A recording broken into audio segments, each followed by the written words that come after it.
Welcome to the MBD podcast, a show where we dig into what's actually working or not when it comes to scaling businesses with people who've been there. And today's guest has definitely been there.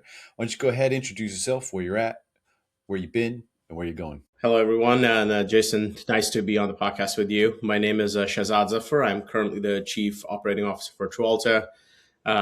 Background-wise, I'm a software engineer by background, and I worked at different companies, all in the healthcare space.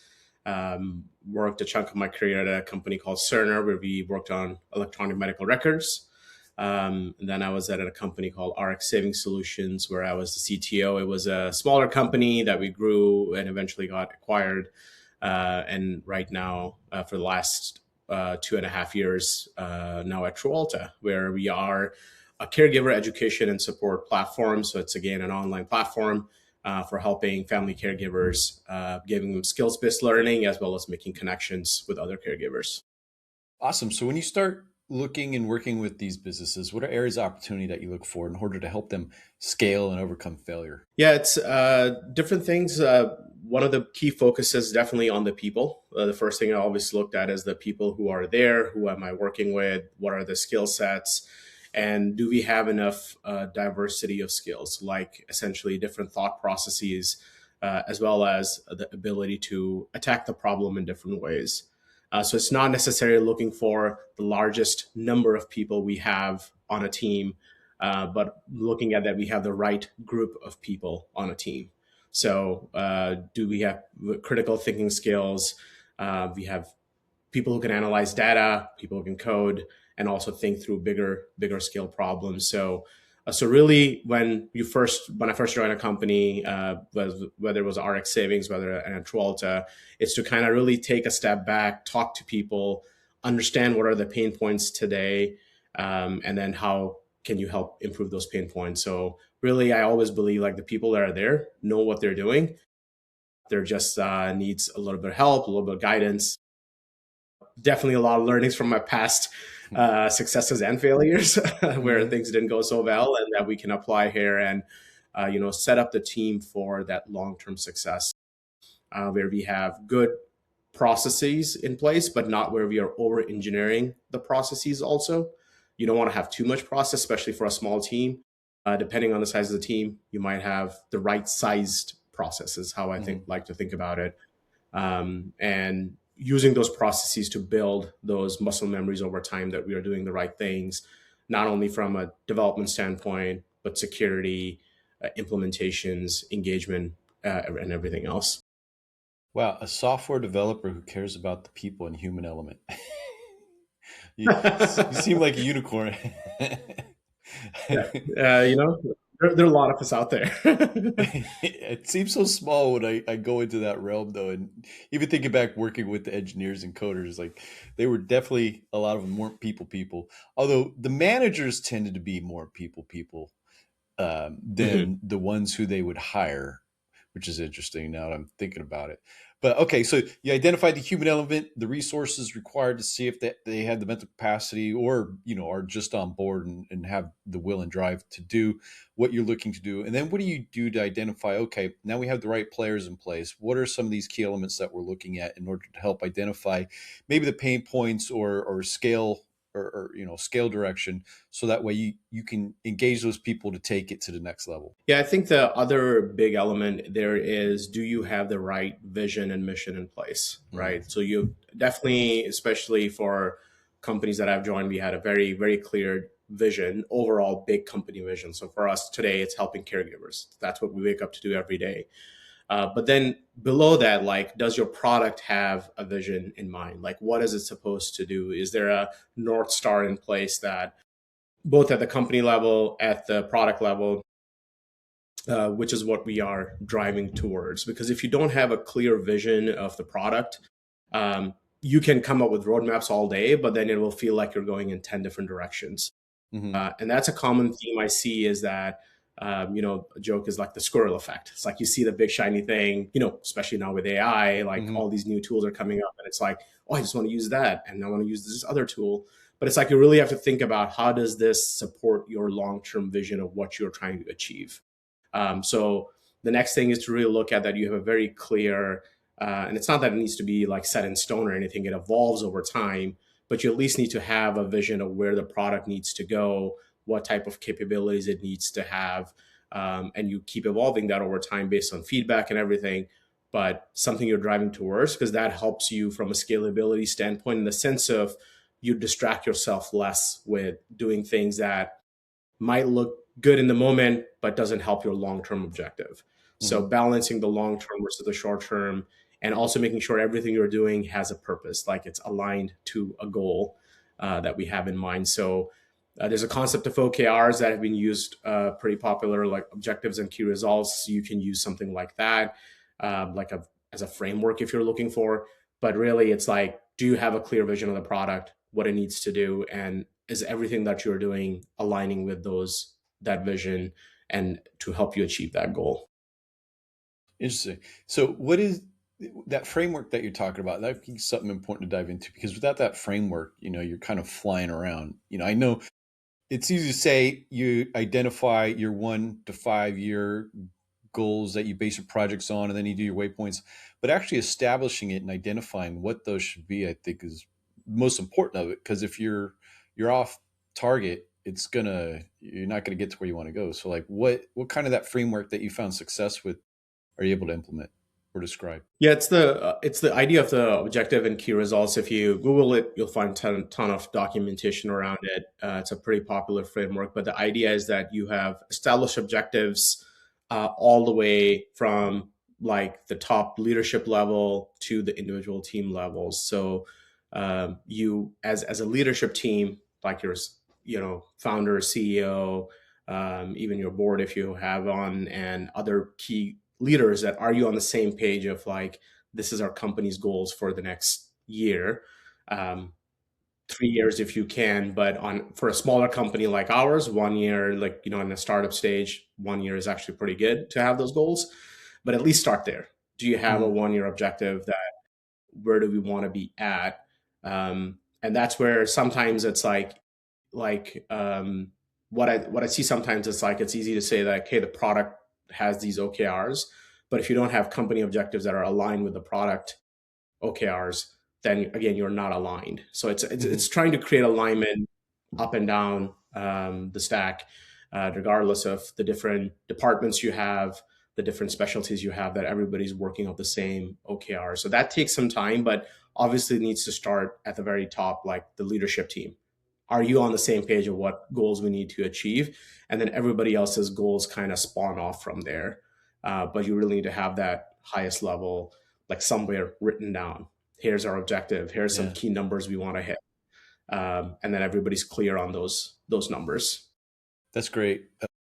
Having organizational alignment because it doesn't always happen, right? Especially smaller ones is more likely until you get that rogue hire who's like, no, I'm gonna do it this way. And you're like, well, why'd you agree to it before we hired you?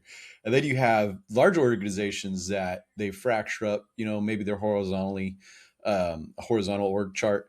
And, they're so far from each other that they're not always aligned because customer service may be focused on something, slightly aware of it, but they're not driving in that direction. So the conversations aren't shifting on the phone with the current clients to push them where the new client, the sales team is aligned in marketing and push in that direction. So once you got that in place, then how do you make sure you get buy-in and like have the teams understand, like, so they don't feel excluded from that process? No, that's a very good question. So how do you kind of keep reinforcing that mentality, right? Mm-hmm. Something that I have found useful is that having like a all company, all hands type of meetings are really Mm-hmm. helpful to keep reinforcing what your focus areas is. And my suggestion usually is to have them at least once a month. It's a good cadence. It's not short enough where you are struggling to give updates, but like long enough that, hey, 1 month in, what's going on in the state of the business. And again, for a larger company, a quarterly town halls that you've heard of for larger enterprises definitely help too. But the idea is that on a very frequent basis, and again, monthly, I find like a good cadence, you are able to re-emphasize those in those monthly updates. Like talk about, here's our goals, here we are against those goals, and then you have different teams that can report on other specific things that they have done. But at the highest level, you keep reinforcing that of like that everybody understands what the goals are, and every department is kind of reporting on those against those goals. Like, are you tracking against those? So that includes all the departments. That way, you make sure that there's a department who's doing if they're doing something else. At least you're aware. Not that you're not running experiments. I don't want to say that it's a very rigid Mm, process and you shouldn't do anything else. In a company, in a budding product organization, you're always running experiments. But mhm, now those experiments are controlled, there's visibility, you kind of allocate some amount of resources to it, but it's a planned allocation. It's not, we just saw something was interesting, we started working on it. It's like it's built into the roadmap that you have some mhm. capacity allocated for experimentation. And you always want to be doing that. That I think is a requirement for any product team to keep growing the product, is to run experiments and see, what fits best, what works best. Yeah, interesting. So you got your waypoints. You allot time to run experiments to hopefully find some other little nuggets out there, and then you've got reporting going on. And then you hit your 1 year, and at that 1 year, let's say that you have two things. One, you didn't get to where you wanted to be; things adjusted, which usually happens. Or two, you got to that point. When you reach that point, how are you reevaluating the prior year? And let's say that you didn't get to where you wanted to be. What do you put, or how do you communicate, hey, we didn't make it, this is what happened that prevented us from making it? Or maybe there's a stakeholder who just wasn't into it, who became a problem. Yeah, I mean, retrospective is extremely important. Like you, Mm-hmm. you should obviously you do it on a normal like quarterly basis. You're reflecting on. So we do like quarterly reviews also for our roadmap to say we had these goals for the quarter. What goals did we achieve? What goals did we miss, and why? Like we talk about that, so it's not a surprise at the end of the year that suddenly we are really off base our goals. Um, but at the same time, there needs to be that regular reflection of like, we set a strategy for the year. So when you're setting that strategy again for the following year, like if you, let's say, do an annual planning cycle of like, what is your strategies for the next year? Like in that strategy review, you take the time to reflect on what did not work and why, and then how do we need to adjust our strategy. And that's the part I say, like, it's not a set in stone um, North Star. Like North Star, you have usually high level enough that it's not changing much, but it still might have, how do you achieve that, evolves over time. It's never a straight line. I don't think I've ever found it that we set this like plan and it worked perfectly. It's always like you kind of go a little left, you go a little right, and but you're eventually kind of deviating, and eventually you get to your goals, and you learn along the way. And it's like you have to apply those learnings hopefully as soon as possible. Hopefully you're not waiting till the end of the year and say, hey, this was a bad strategy. It's like you're doing some sort of quarterly reflection to say, hey, if this is not working, let's adjust as we need to. So, but it's done in a thoughtful conversation matter, and not just because we thought we missed one quarter, let's just shift it. It's like, no, why did we miss it? Like, was it sometimes there are external market factors that are out of your control that can lead to a bad outcome. But is it a short term thing? Is it a long term thing? Maybe it's a temporary thing that happened that's out of your control, but you expect it to course correct, and you continue on that path. Versus, hey, we tried our best and this is not moving the needle at all. So let's adjust our product strategy, or let's adjust our business strategy on what we're trying to do, and try something else. Yeah, it makes sense. With all that, do you do, or where you're currently at, how are you trying to grow the business and leverage kind of that strategy that you've laid out? Yeah, we are. So in our world, we are looking at, we have a core business or market that we're going after, and we're trying to get more caregivers to sign up to our system. But at the same time, we're looking at what are adjacent markets, right? Like, so we have built our core competency to engage one type of users, but there are other adjacent user types that we can also engage with. But what learnings can we have learned from this first market and cohort that we've gone after to now start expanding into other markets essentially. And it's that learning process of like, we're seeing what we have done, setting appropriate goals for the next one, and then trying to iterate on it and see how we can keep expanding our user base. Similarly, just from even our engagement engine standpoint, like we have in our product, we're collecting a lot of data on how people are using our system, and now we're able to actually use that to understand, like, you know, we did a exercise a few, like, it was a year and a half ago, called kill a feature. So it was like, let's look at our features and say which ones are not getting used. And some of those features, like, people really liked because they just felt really cool as an idea, but realized that no user actually ever used them, or they had barely any utilization. So just the fact that we were able to kill a few features from our product actually simplified our product, which is going to help us in the long run, because now it's a, the simpler you can make a product, the easier it is for consumers to use, and you're not putting too many bells and whistles and overloading them with uh, actions they should take. So those are, again, learnings that we are taking from what we have done, and now we're trying to apply as we plan our next roadmaps and our future goals. Got it. So, as far as building your sales pipeline, are you trying to leverage current referrals, or are you actively engaging with people in a way, maybe through LinkedIn, who fit an ideal profile as an ICP, using paid media? Like, what are some of the tricks that you found that are working for you? Uh, all of the above. Referrals are definitely the best. You can have an existing client talk about you to somebody else. That's obviously, there's nothing better than that, because they can tell you about their real experience with us, and it's not just what we are telling them. They can hear from another person who has gone through the same experience that they're hopefully about to go through. Referrals are definitely the best. But other than that, we use LinkedIn. We go to conferences related to our domain. So that's where we can meet with new folks. We might have booths set up where we might have conversations, and yeah, definitely, like, LinkedIn outreaches also help, where if you can find the right person, meet with them and do an intro call, and then maybe get into more demos and stuff. So it's I feel like there's a multifaceted approach that we are applying from a sales side. Conference are definitely a great way to kind of, where you get folks, when they're attending a conference like this, they're generally looking for new ideas and new solutions for problems they're having. So it's a great place for connecting with people and understanding what they're looking for. And it works both ways too, because sometimes when you have those conversations, might not lead to a sale, or might not be the right fit of what they're looking for, but those conversations becomes ideas that is like, oh, this is an interesting way, we had not thought of it before. So you get to learn more about what's on people's minds, what problems are they trying to solve, and that can help inform us as we plan for the future too. Awesome. So, if someone's listening and trying to scale right now, what's one piece of advice you wish you had earlier on? Ooh, oh man, that's a tough one.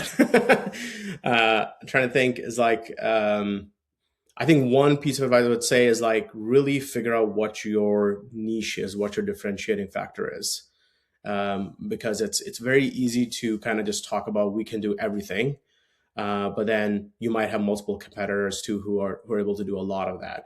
But what is the one factor that really stands you out? And then how can you capitalize on that? Not only when you talk to consumers about how you're different, how do you differentiate from others who might be doing similar things, but also then you make sure that as you are building the product, you never lose focus on what makes you better than others, what differentiates you from others. So really having that focus on your differentiating factor, knowing what it is, understanding what it is, and then doubling down on it is an important focus that you should continue to maintain.